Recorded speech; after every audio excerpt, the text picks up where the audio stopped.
So good Perfect. morning, Crystal. As Good. we pull Indeed. ourselves together and put on our money making shoes, our TVA viewers have rejoined us again as well. So this morning we continue to focus on managing those pennies. Hope you had a good weekend, by the way. I did. And I'm so happy to say that we're celebrating Accountants Week. So this Yay! person is going to be into overdrive. Overdrive Good We had, stuff. Well, indeed. let's get into it.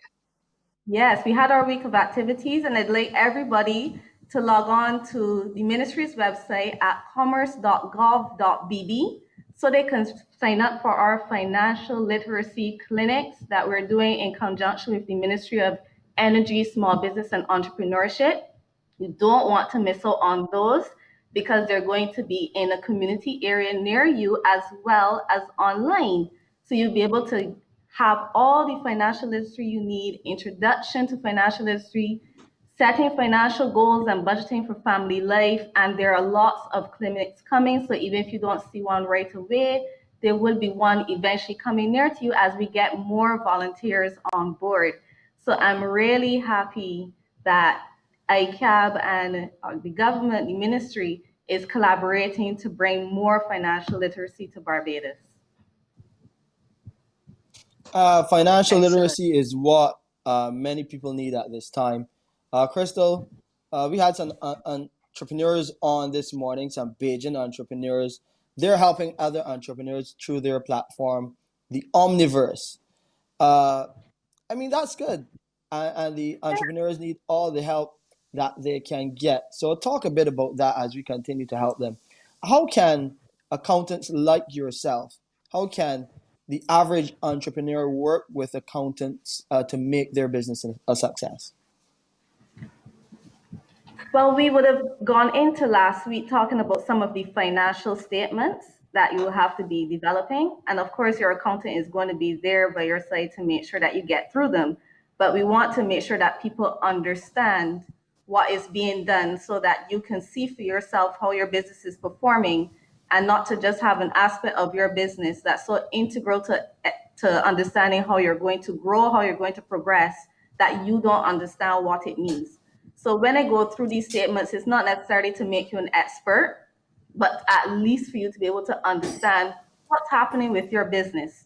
So we started last week to explain what gross profit or gross revenue was, and we went into some details in terms of the sales and the cost of goods sold and what makes those things up. And for those of you who are selling a service, you should probably consider treating the cost of the individuals doing the client work as the cost of goods sold, whereas those who are selling a product can look at materials and wages and those kind of things as their cost of goods sold.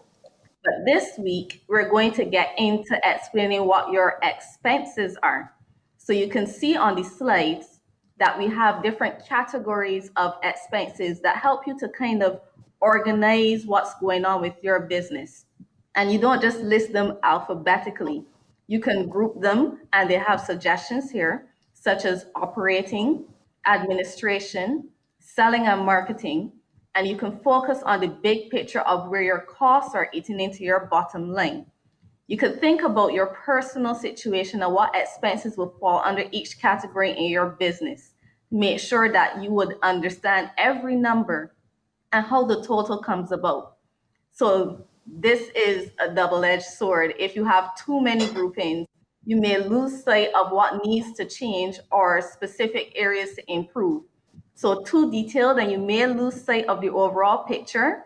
So you aim for the right balance, which may be a personal choice of the decision maker. But generally, when it comes to business, these are the broad categories that many persons would use. Okay, good. All right. So this is all a part of helping people really organize. Let's go through as many more tips as we can in the minute and a half we have remaining. Time goes too quickly when you're sharing great Yes, it information. does. So once you have your operating profit, this is known as your earnings before interest and taxes come out. And this is the core of your business. Are you making money before the cost of financing it. So if you aren't, something has to change or it just isn't worth continuing. So by the time you look at your gross earnings and then you take out your operating expenses, if you don't have enough money left back to finance your business and to pay your taxes, you're going to have to ask yourself some tough questions.